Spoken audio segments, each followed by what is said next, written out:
Bonjour tout le monde, je m'appelle Alex. Et puis, durant le confinement, un peu comme tout le monde, j'ai eu la chance de faire beaucoup plus de jeux que d'habitude. Juste durant le confinement, j'ai réussi à finir des jeux que j'avais fait pour la première fois. J'en ai fait 11, ce qui m'amène à 13 pour l'année. L'an passé, dans toute l'année, j'en ai fait 20. Fait que j'en reviens juste pas. Fait que j'ai décidé de vous faire un petit vlog comme ça pour faire des petites critiques rapides de tous les jeux que j'ai réussi à faire durant le confinement.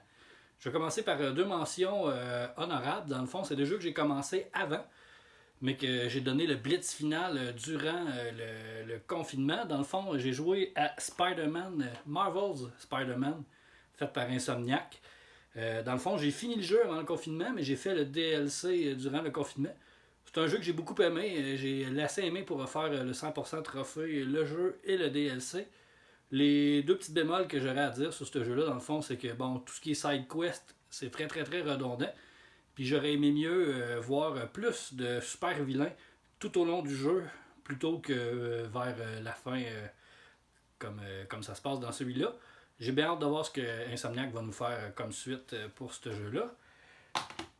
Une autre mention que j'ai commencé avant le confinement et puis que j'ai donné le blitz final, c'est Legend of Heroes Ao no Keseki. C'est un jeu qui n'est pas sorti en Amérique du Nord, qui a été traduit par des fans. Alors j'ai joué la traduction sur PSP. J'ai aimé la série, j'ai préféré les Cold Steel. Je les ai faites parce que dans le fond, le lore de cet univers-là est énorme. Puis je savais qu'il y avait des personnages qui allaient venir dans Cold Steel 3, puis je voulais savoir ce qui se passait avec eux.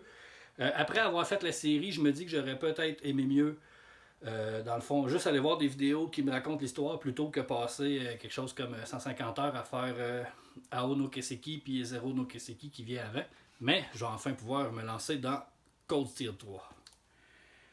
Sinon, dans le confinement, j'ai décidé de faire des jeux qui sont un peu plus courts, puis d'essayer de retomber un peu en enfance ou aller faire des séries que ça faisait longtemps que j'avais pas fait. Puis j'ai réussi à tomber sur Buster Bust Loose au Super Nintendo. Ça, c'est un jeu que je louais beaucoup quand j'étais kid.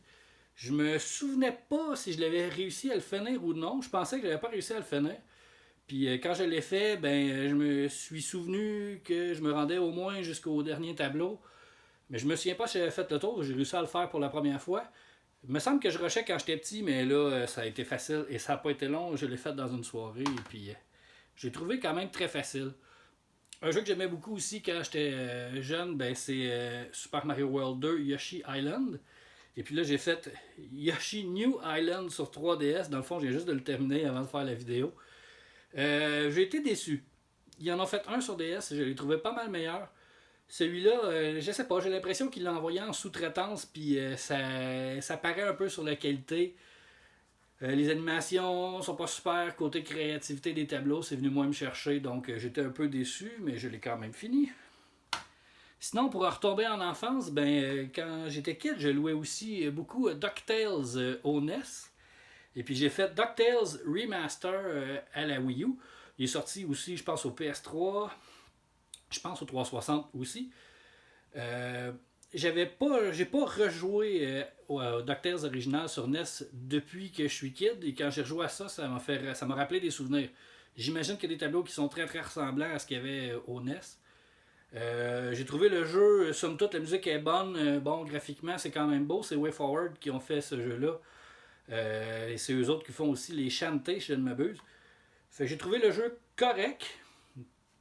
Probablement que de rejouer à la version NES, j'aimerais probablement la version NES. Un jour, je vais mettre la main dessus. Puis à cause de ce jeu-là, j'ai la maudite tonne de Picsou dans la tête depuis 2 semaines. C'est que...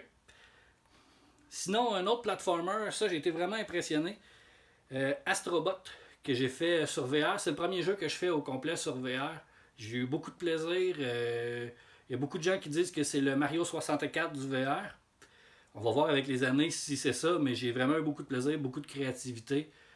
Pas très difficile, mais en même temps, c'est un jeu qui se prend bien. Tu joues 15-20 minutes, après ça, tu lâches ça, parce que VR, à long terme, j'ai un petit peu de difficulté, fait que ça prend des jeux un peu plus courts.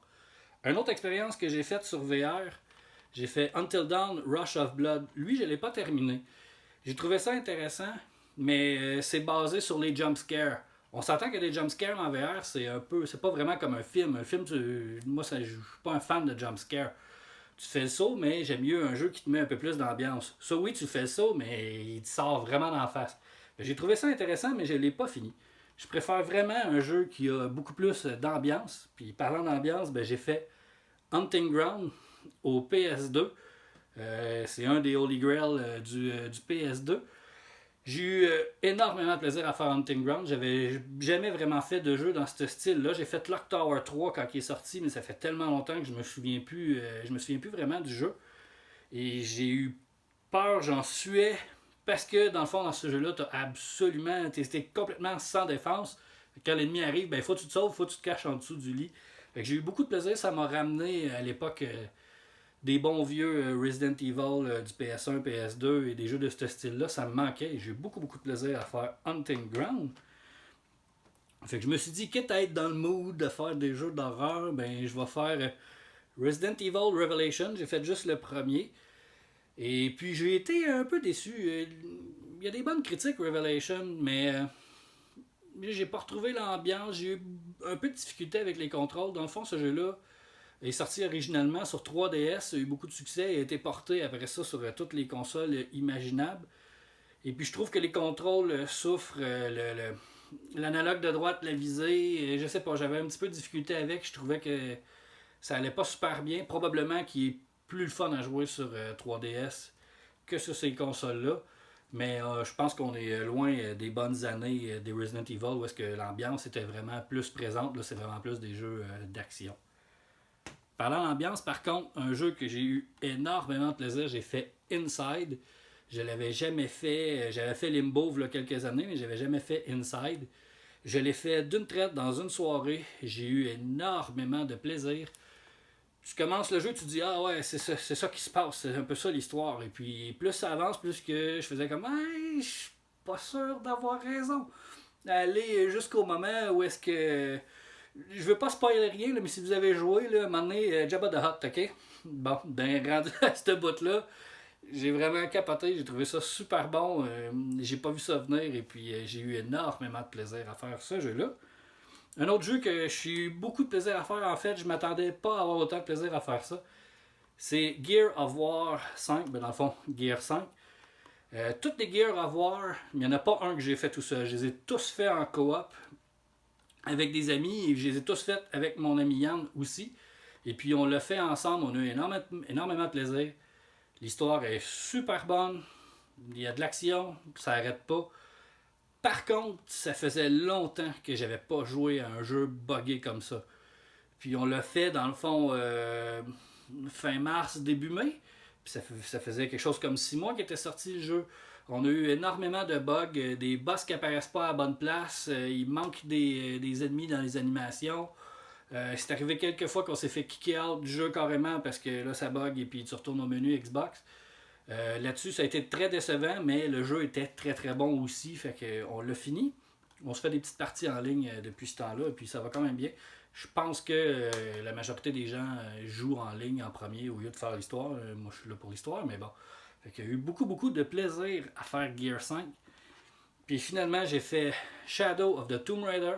Tomb Raider, dans le fond, moi c'est un classique pour moi. Dans le fond, j'ai commencé à jouer à Tomb Raider avec les premiers. J'ai décroché à partir là, du 4e, 5e, je trouvais que c'était très très redondant. Ensuite de ça, l'époque PS2 et puis les débuts de Crystal Dynamics, j'étais pas là, puis j'ai pas manqué grand chose en fait. Mais depuis qu'ils sont avec Square Enix, les reboots qu'ils ont fait sont vraiment très bons. C'est le 3e de la trilogie, le dernier, probablement le moins bon de la gang aussi. Mais j'ai eu beaucoup de plaisir à le faire, à grinder, et puis je suis un peu vendu Tomb Raider. Fait que ça termine la trilogie à la toute fin du jeu. J'aime bien que le petit bonhomme qui shake, qui arrive avec son cabaret. Je trouve ça très drôle. Dans le fond, c'est un clin d'œil au vieux Tomb Raider. C'est ce que j'ai fait à date pour... durant le confinement, là, juin arrive. J'imagine qu'on va être déconfiné. Si jamais il y a une phase 2, je vous ferai une vidéo numéro 2 de tout ce que j'ai fait durant... le confinement, phase 2, en espérant que ça n'arrive pas et puis que je retombe à un rythme normal. Fait que sur ça, je vous souhaite une bonne fin de journée et à la prochaine.